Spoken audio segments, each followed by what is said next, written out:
99% of the sellers didn't even know that you could remove critical reviews or file on that to be able to make that happen. And some have tried it and said, hey, it's just not worth it.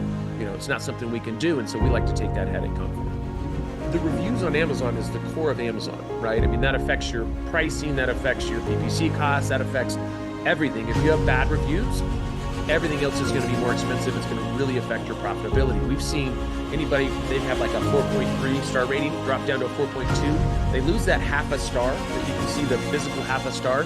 We've seen some of our clients lose anywhere from 10 to 50% of their sales because of that drop.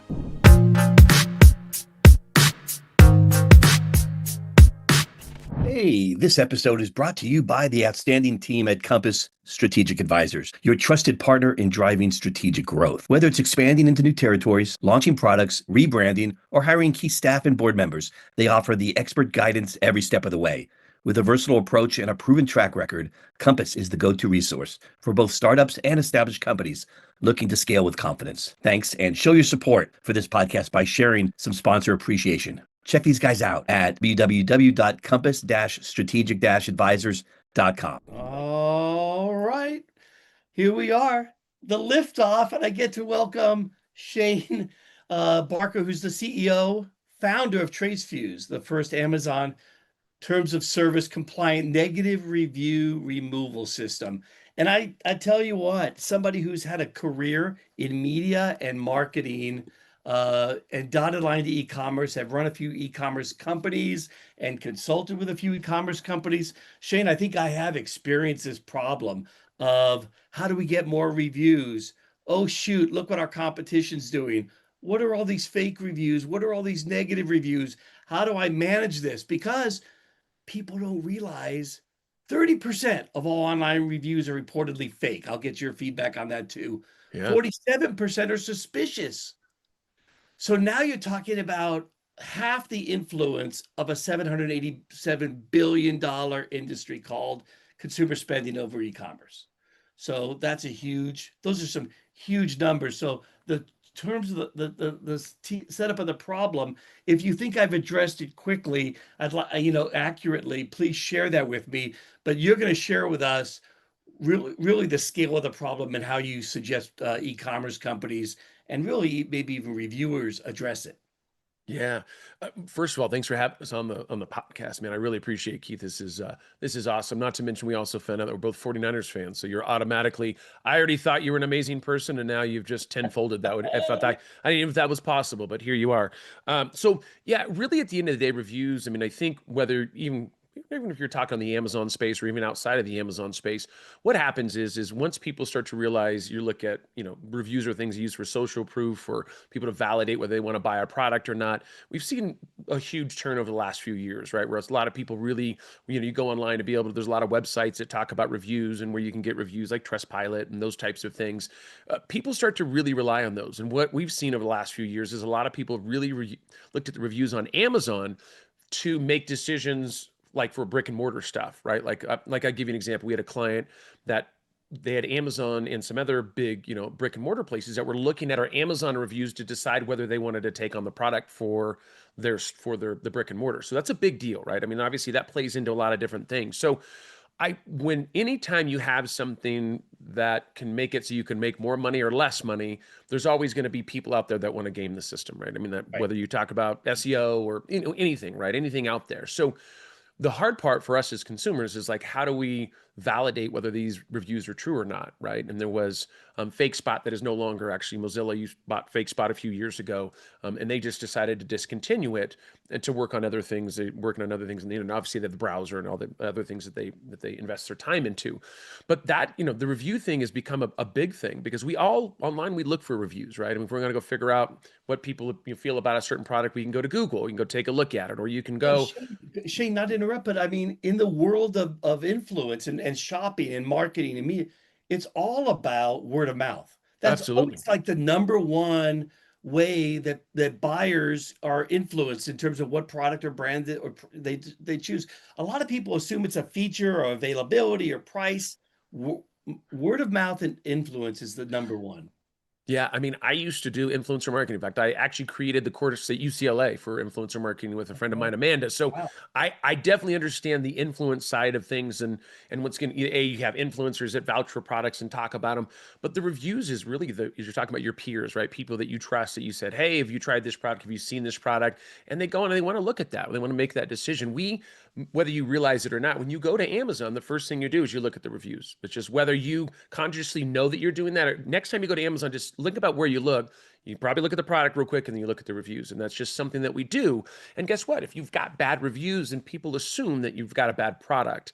And sometimes that is true, right? Sometimes you have bad reviews and you got a bad product. I mean, we all start off with product A, and then guess what? Over time, you're going to iterate, make a better product. And so there's things that, the constructive criticism that happens there can be good, right? I'm not against all critical reviews or all bad reviews. I mean, it happens. And I think it's a valuable lesson as well to be able to improve things. Yeah.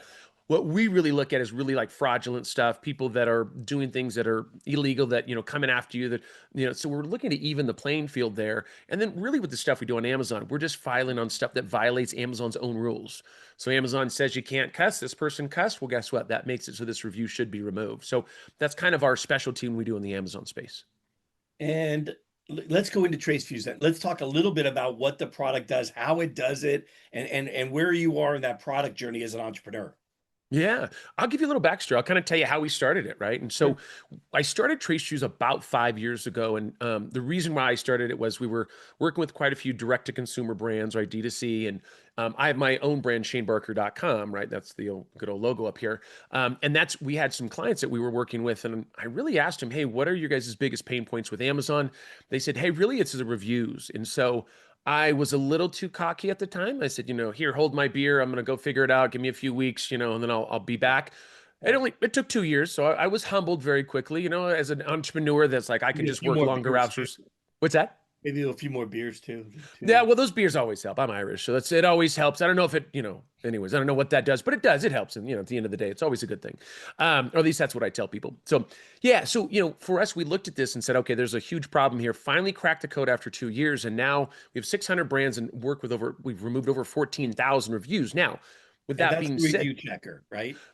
yeah. So we have the actual software. We actually have a free review checker on the website that anybody who's an Amazon seller can put in an ASIN or a SKU, and they'll get a report on which ones are in violation, and they can file for free. So we do Oh, that that's great. as well. Yeah. Yeah, I want to help sellers, but at the end of the day, the reason why we jumped into this is because of the amount of stuff that we saw on Amazon. A lot of reviews that weren't being caught by Amazon's AI and their machine learning that were coming through, and it really affects people's bottom line, right? I mean, it affects Mm. the reviews on Amazon is the core of Amazon, right? I mean, that affects your pricing, that affects your PPC costs, that affects everything. If you have bad reviews, everything else is going to be more expensive. It's going to really affect your profitability. We've seen anybody, if they have like a 4.3 star rating, drop down to a 4.2, they lose that half a star that you can see, the physical half a star. We've seen some of our clients lose anywhere from 10 to 50% of their sales because of that drop. So that's a very pivotal point for us. That's one thing that we look at as a major pain point. And So I've talked to thousands of sellers. I can tell you that 99% of the sellers didn't even know that you could remove critical reviews or file on that to be able to make that happen. And some have tried it and said, hey, it's just not worth it. It's not something we can do. And so we like to take that headache on for them. So we've talked mostly about Amazon. How hard are they trying to clean up and police their own store? How much are they tracking fake reviews? Because maybe that's the assumption. Hey, they're going to knock those things out. They'll find them sooner or later. Yeah, I mean, I think it's always hard to say, right? Because Amazon says, "Hey, we collect, we grab whatever out of 100 reviews, maybe they grab 90 of them, let's say as an example." It's hard to say because we don't see when they come through, right? So like the United States saying, "Hey, we stop 80% of the drug people that bring drugs across the border." Well, we don't know how many people we're coming across anyways. I don't as a consumer, right? So my Yeah, point is, I believe that Amazon's doing everything they can to clean up the reviews. I believe that they stop a lot of them before they even get on the platform. yeah. We're like that second, I call it like the second layer of protection, where those ones, if they get through Amazon for whatever reason, then great. Then we're the ones that take a look at them. And once again, if they mention pricing, cussing, mentioning competitors, those are all things that we look for, that we've trained our AI to look for.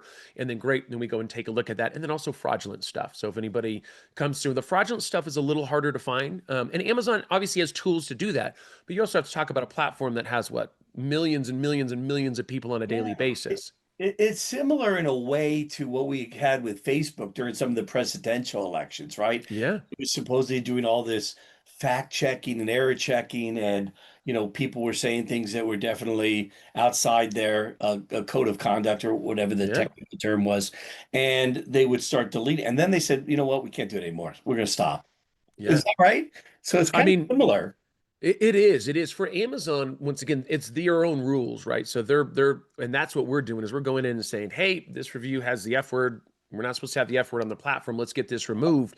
And Right. Amazon really has to. I mean, if people don't believe in the review system at Amazon, I'm not saying they're done, but it's a huge point for us because once again, we go look at the reviews, we say, okay, in our mind, we go, well, it's a 4.3 out of 5. We know that's good. It's got 1,000 reviews. We're good there.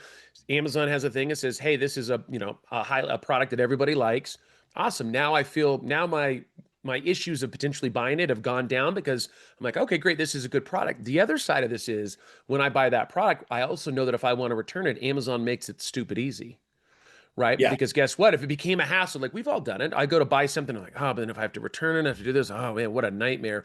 I won't do it. I won't buy stuff because I might have to return it. My wife, on the other hand, is amazing at returning stuff. She got Yeah. it down to a science like as she was taught by my mom, and You we were just going to supply hand chain that down to our expert. kids. That's exactly it. She's like, oh, I know how to do that. And I'm like, I don't even know how to return something because I'll just keep That's it. I'm like, great. it's not even worth it. But at the end of the day, it really does come down to that, right? It comes down to, they make it so easy. And the other side of thing that Amazon's in, which is interesting, is also made it so they're extremely consumer focused. So, Yeah. and sellers need to know that, right? What happened in the beginning is Amazon's like, hey, it's like a dating app. You're trying to get men and women on this thing to try to, do. What happened was Amazon got all kinds of great sellers on there and, treating them right. And then all of a sudden, all the buyers start coming. Now Amazon's at a point where guess what? If I sell a blue widget and I start doing weird stuff on Amazon, they'll just get rid of you because they have 400 other people that sell blue widgets, right? So and so that's where things become interesting. So they could change that from, hey, we need tons of, great sellers. Now it's like we got so many great sellers. Guess what? Now we're customer focused and sellers, if you don't do this, we have somebody else that's going to come and replace you. And that's Yeah. just the way they do things, which is Yeah, okay which seems a little bit more similar to Walmart and maybe how they for used to sure. do brick and mortar. So Shane, what if I really understand the whole game now and I know how to check reviews? What's the best way for me to garner more positive reviews besides building a great product and on the marketing side? Are there some things I should do that you're seeing? Yeah, there's a number of ways to do that. I mean, one thing is that Amazon has it's an actual tool that it'll go in and ask you what did you like about the product. The problem with that tool is it doesn't go out every single time you get a purchase, right? So there are tools out there like Ecom Engine is one of them. There's quite a few out there, and what they'll do is they'll make sure that every time a product gets purchased that something goes out to them to write a review for the product, which will help you bolster obviously more positive reviews. I always, for us, we take care of critical reviews, which are 1, 2s, and 3 stars. Yeah. We always encourage people to get more 4s and 5 stars. And the analogy I always use is it's like a diet, right? Like if you work out and eat right, you could shed weight. Well, I'm 50, so I can't shed anything at this point. But when when I was in my 20s, I could burp and lose 2 pounds, right? My wife hated it. But the point is so great you do both things. Now, if you just eat right, and you don't work out, results are going to come slower. Or if you just work out and you don't eat right, it's going to be Okay. slower. So the analogy I use there is great. We're going to be knocking down your 1, 2s, and 3 stars, and you get your 4s and 5s. That will help you what we call the BSR, your bestseller ranking, or in your star ratings. Because guess what? You have good things happening here. We're knocking down the bad ones here. The goal is to get you to be able to get over to that next star rating. I like it. I feel like Amazon's doing a great job, but I feel like there's going to be another level of performance. I think the web's getting faster, shopping's getting smarter. Here comes AI, higher bandwidth. Amazon's got this Prime service. I'm waiting for something new to come out of this. What do you think? What are Well, I, you looking at? I last week I was just at Amazon Accelerate, which is their big conference, and seeing all the different tools that they're coming out with, which is awesome. I mean, there's some great stuff. Yeah, I mean, AI is changing things, right? I mean, just in an extremely fast rate. The minute you learn this AI, great, there's Nana Banana, or there's something else that just came out. Like, there are going to be things. This is going to make it so we're going to be able to be more efficient on a number of different things, right? Creating content. There's so many things that this is going to play a factor into, but Right. also reviews. I think it's also going to have a factor, because if you're depending on what kind of reviews you're putting out there, and for us, evaluating reviews is the big thing. We didn't use AI in the beginning. We were using humans and eyeballs and stuff. So about 3.5 years ago, we created our AI, our own AI, that we can run through. What it does is we grab the reviews, we run it through the AI, and it just tells us whether it's compliant with Amazon's guidelines or not compliant. So So it's a who needs, pretty yeah, who needs to work with you then, Shane? Which companies? The biggest sellers? Now, really, any Amazon sellers. I mean, I'm a bleeding heart for the small entrepreneurs as well. I Right. mean, we have some huge companies that we work with, like I can't tell you some of them, but anyways, we have some big ones. I mean, we have about 600 Yeah. brands we work with. So there's some huge ones. The small ones, we used to make it so you have to have 500 critical reviews over all of your products, Yeah. because the reason why we did it in the beginning is we felt like that was somebody that probably understood their numbers a little better because they've been in the Right. game for a few years. Yeah. We lowered that, and guess what? Now we're actually taking on really anybody that's an Amazon seller, because you can be an Amazon seller if you only have 10 critical reviews. If we remove one, that could absolutely double your sales. I mean, it's like that big of an impact. So I didn't want to leave those people out. I don't make any Yeah. money on that necessarily, but it's not always about money. It's about trying to help sellers. And so we lowered that. And so now we can really help any seller on Amazon. That's great. Hey, let me turn because we focus so much on Amazon, and I know there are Yeah. others out there. Let's talk about Yelp for a second. Yeah. That's a company that's been around forever, right? I used to be somewhat active on Yelp. I'm a kind of a foodie, retired foodie, really. And I just used to love that app, especially when it first came out, because it was like, wow, this is really different. And Yeah. 1.0 is really, providing some cool value here. I've talked to a couple people lately that just say they hate Yelp, that they say they always get like one's a restaurant owner who says we get all these fake reviews about us. It's so negative, it's a cesspool, and he doesn't support it anymore in any which way. And just from a consumer standpoint, I don't hear as many people saying I read this on Yelp. Where are they at in terms of how do they manage? Is that a different experience? Is that something you've studied? So yeah, absolutely. So I used to, the way, even before I did Amazon reviews, I would help restaurants. I would help a lot of people for online reputation management, right? And so I used to work with celebrities and all this stuff. But with the Yelp thing, I'm going to give you my honest opinion about Yelp. I'm not a huge fan of Yelp. It's funny, I'll use the app to look at things. My issue with Yelp is kind of their business model and how they put it together. What I mean by that is it, because I know, once again, businesses that friends of mine that own businesses, clients of ours, and they'll go to them and say, "Hey, you're having a problem with that negative review. Well, hey, I can take care of that if you guys sign up with us." Right. And right, which is Okay. very like what you're really saying, which really bothers me is like, this is how you feed your family. And I'm saying, hey, if you want to continue and have good results, you have to pay us to be able to feed your family. And I used to, this is terrible. Hopefully Yelp's The not listening to term the this. term pay for play comes to mind. Yeah, and it's brutal. Like you're saying, Uh, like I can make this right if you give me cash. And what it really reminds me of, and let's get please, if any Yelp executives, please don't be mad at me for this. I feel like it's almost like the mob. It's almost like, hey, you want protection? Like you got to give us money. And yeah. and I've never felt good about that, because at the end of the day, I think Yelp's a great platform. I think overall what they do, they broke out of restaurants to do all kinds of stuff, plumbing, and you can see that there's true value in that. I truly believe that if I want to go to a new area, right now I'm in Reno, Nevada. If I want to go to Charlotte, North Carolina, I can look at that and I think a good assessment of what food I want to try, how many reviews are being done there. I just didn't like it on the other side, on how they were selling it to businesses and restaurants and to other people. I just, reviews are, I don't think people really understand the magnitude of a review. Like when you write a Yeah. review, I'm it can thinking really slam a restaurant. I'm thinking like Google right now, right? When you pay to get placed on the Google search results, there's a way for those sponsored listings to pop Hmm. on top, and they clearly mark these are sponsored. Sponsored. Hmm. And maybe that's a false equivalent. So Google does it right, maybe, even though it's a pain in the ass to go through all those sponsored links sometimes. But maybe Yelp should learn from that. Why haven't they by now? Because it I would feel don't, like it would undermine their credibility if I go onto their review site and I know, hey, it's pay to play. These could well, and that's the problem. I mean, and that's what Amazon doesn't want to happen, right? Because if people start to lose respect for the platform and the review system, so if I go into Yelp and I go, I'm starting to kind of question whether, yeah, I mean, are these?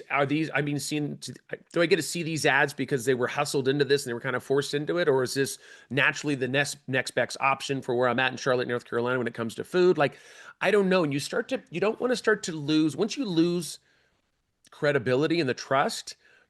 everything really starts to diminish. And so I know Amazon's done everything they can to really keep the consumer, make it easy, one click purchase. They have all kinds of things that they've done to make it easier for a consumer. I mean, we all know that because, I mean, you can get sent a present or anything in 1 second. You can go and click on I want that, and there you go, right? Like, and so Yelp, I do believe, I don't think it's something they can't fix or improve, but I do believe that their overall reputation over the years has diminished, especially with business owners, like hands down. They've been around forever. I'd be curious to have them on the podcast and ask them this very question. Why Yeah. is this? You study this industry. What have they said? Well, I mean, at the end of the day, I think Yelp feels like the business model they have, the way that they handle it is a good way because they haven't really switched it up from what I understand, from what I've seen, Okay. which is kind of disheartening because once again, once you start to go down that hill, it becomes very hard to get back up that hill. Building trust is one thing. To lose the trust doesn't take long to do. Well, this So whole review space is hugely popular, whether we're talking about consumer, and we can even talk about some of the enterprise businesses that are focusing on reviews. Is there anybody else that's doing something right or particularly unique, different than what we've talked about here so far, which has been primarily Amazon? To some extent, Google, we know they do what they can to try to police their platform and the browsers, but beyond that, any of the e-commerce companies or the other, sort yeah, like we've seen Trustpilot. I think overall, I think they've done some good stuff. Some people might have an opinion either way on that. I've seen some good stuff with them in regards to how they do things.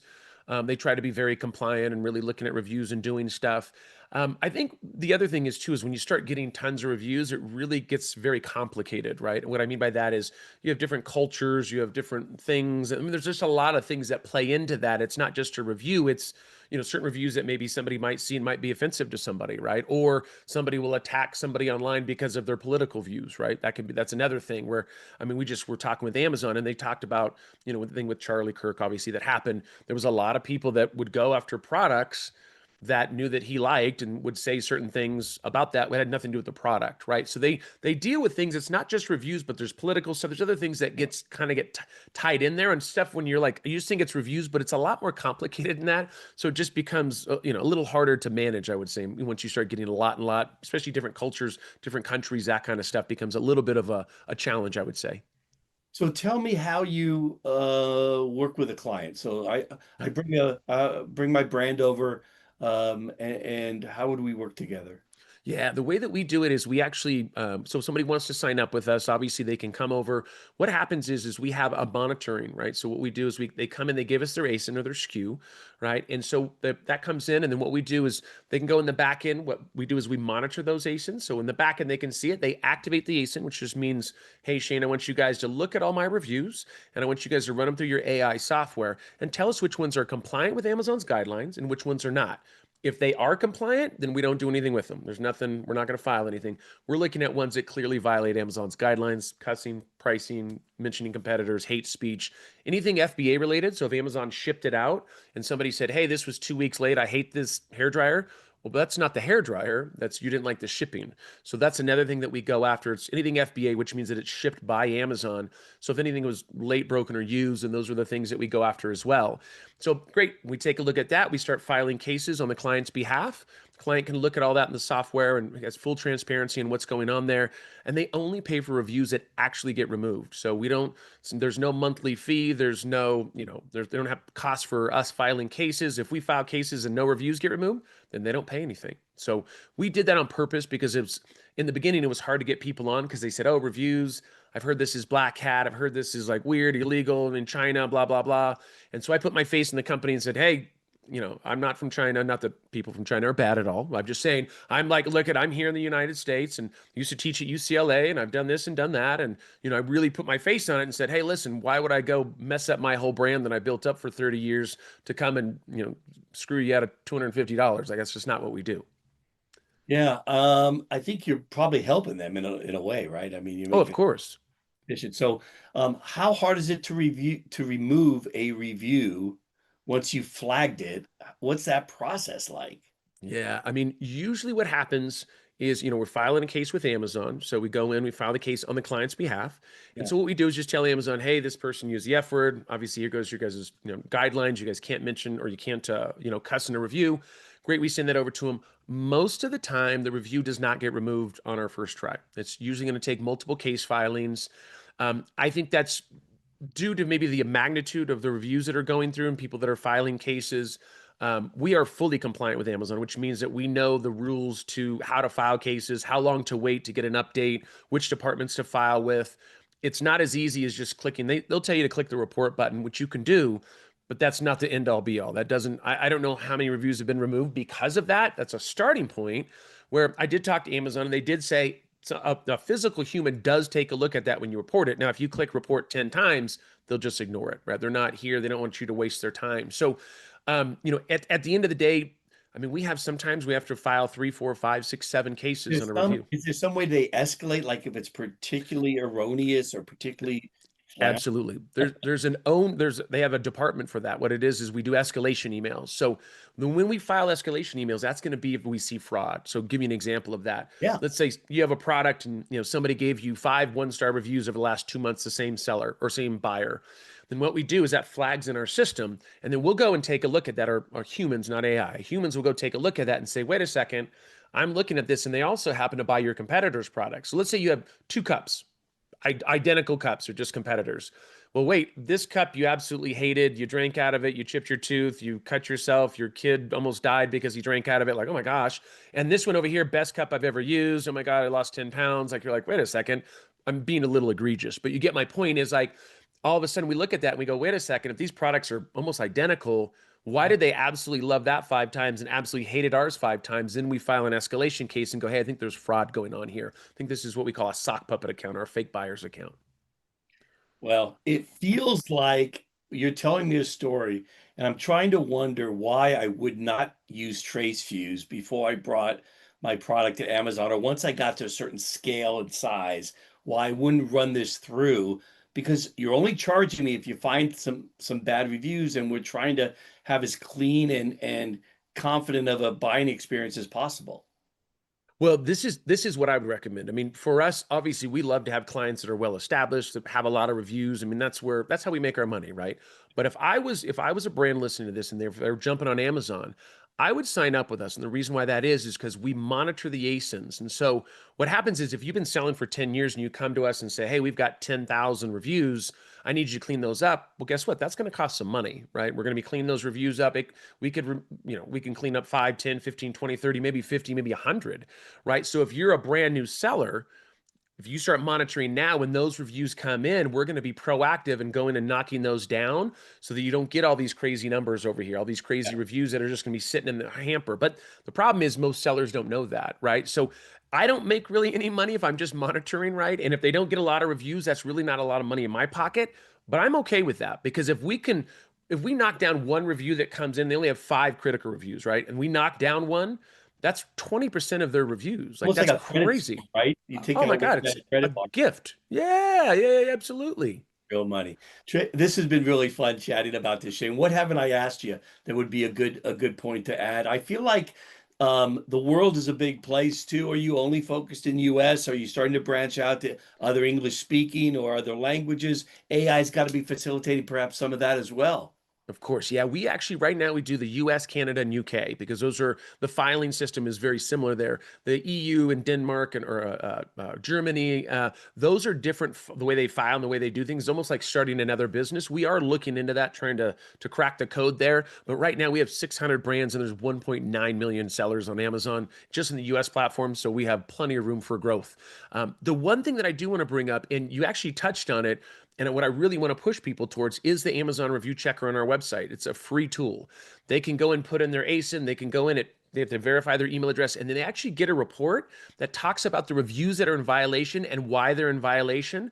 They should be able to take that and be able to put a case together and file that with Amazon. That is free, no cost to that whatsoever. My goal there is just hopefully they can go get some reviews removed without having to use us, which, doesn't mean so I make any money, but I'm okay with that. I really am. So they should go check that out. Yeah, I mean, we're talking about a frictionless commerce experience, unless you want to escalate that. But this is where the game is won and lost. This is true. Very true. We're going full circle as I leave you with a Go Niners. Yes, I'm talking about 4-0, baby. Let's get it today, this weekend.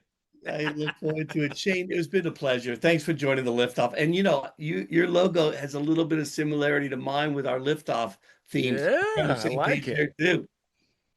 We'll I talk love it. soon. Thanks so much. Good luck with everything. All right. Thank you so much, my friend.